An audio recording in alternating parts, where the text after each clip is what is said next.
এবার দেশে পাকিস্তানিদের স্বাগত জানাচ্ছে বদমাশ ইউনূসের সরকার।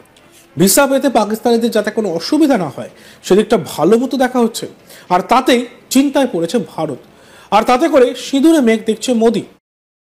ফাইটটা যায়, বুকটা ফাইটটা যায়।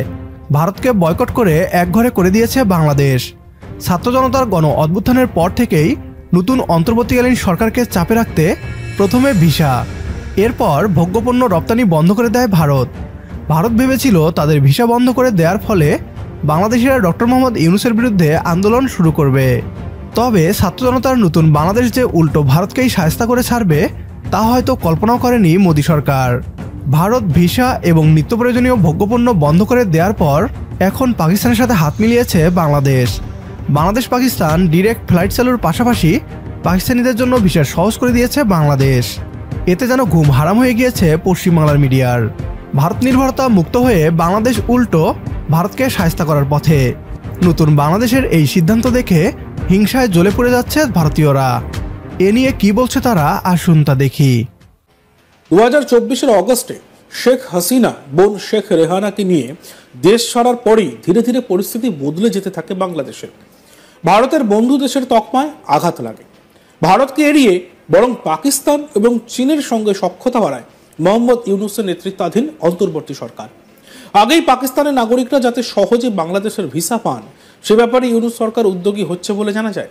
আর এবার আরও বড় আপডেট সামনে এলো। জানা গিয়েছে বাংলাদেশ ও পাকিস্তানের মধ্যে ডাইরেক্ট ফ্লাইট যাতে চালু হয় সে ব্যাপারে ভাবনা চিন্তা চলছে বলে জানিয়েছে পাকিস্তানে বাংলাদেশের উপরাষ্ট্রদূত মাহবুব উল আলম।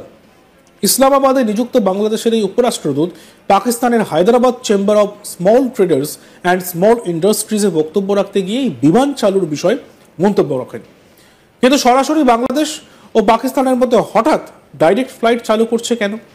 ইসলামাবাদে বাংলাদেশের উপরাষ্ট্রদূত মাহবুব উল আলমের দাবি, এই ফ্লাইট চালু হলে এবার দুই দেশের ব্যবসায়িক দিক দিয়ে নতুন নতুন সুযোগ তৈরি হবে, যার ফলে বাণিজ্যিক দিক দিয়ে লাভবান হবে দুই দেশই। প্রসঙ্গত 2025 সালের জানুয়ারি বাংলাদেশের রাজধানী ঢাকায় বসছে বার্ষিক বাণিজ্য প্রদর্শনী, আর এই প্রদর্শনীতে পাকিস্তানের ব্যবসায়ীদের আমন্ত্রণ জানানো হয়েছে।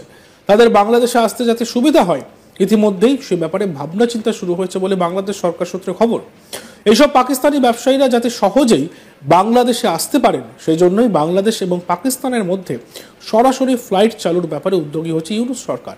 প্রসঙ্গত 2018 সাল থেকে বাংলাদেশ ও পাকিস্তানের মধ্যে ডাইরেক্ট ফ্লাইট পরিষেবা বন্ধ রয়েছে।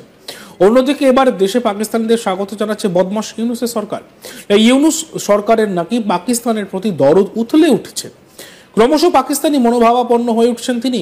শোনা যাচ্ছে যে এবার বিশ্বের যে কোনো প্রান্তে থাকা পাকিস্তানিরা সহজেই যাতে বাংলাদেশের ভিসা পেতে পারেন তার সমস্ত বন্দোবস্ত করে দিয়েছেন ইউনূসের সরকার।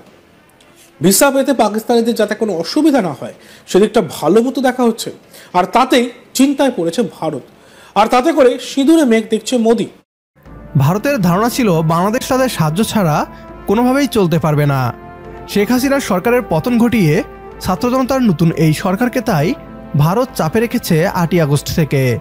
ধীরে ধীরে বাংলাদেশকে একঘরে করে ফেলার ষড়যন্ত্র করেছিল ভারত। কোনো কারণ ছাড়াই বাংলাদেশে কৃষিপণ্য থেকে শুরু করে তুলা সবকিছুই রপ্তানি বন্ধ করে দেয় ভারত। বিপুল পরিমাণ বাংলাদেশি ভারতে চিকিৎসা করাতে যায়, তাদের ভিসা দেওয়া বন্ধ করে দিয়েছে ভারত। দাদারা এসব করবে আর বাংলাদেশ বসে বসে আঙ্গুল চুষবে? বাংলাদেশ ও পাকিস্তানকে সঙ্গে নিয়ে ভারত নির্ভরতা থেকে বেরিয়ে আসছে, যা দেখে তেলে বেগুনে জ্বলে উঠেছে ভারতীয়রা। ভারতীয় সকল ষড়যন্ত্রকে রুখে দিয়ে এগিয়ে যাক আমাদের প্রিয় এই বাংলাদেশ। একমত হলে কমেন্ট বক্সে ইয়েস লিখে জানিয়ে দিন আমাদের। সেই সাথে ভিডিও শেয়ার করে দেখার সুযোগ করে দিন আপনার বন্ধুদের। পরবর্তী ভিডিও দেখার আমন্ত্রণ জানিয়ে বিদায় নিচ্ছি আজ। আল্লাহ হাফেজ।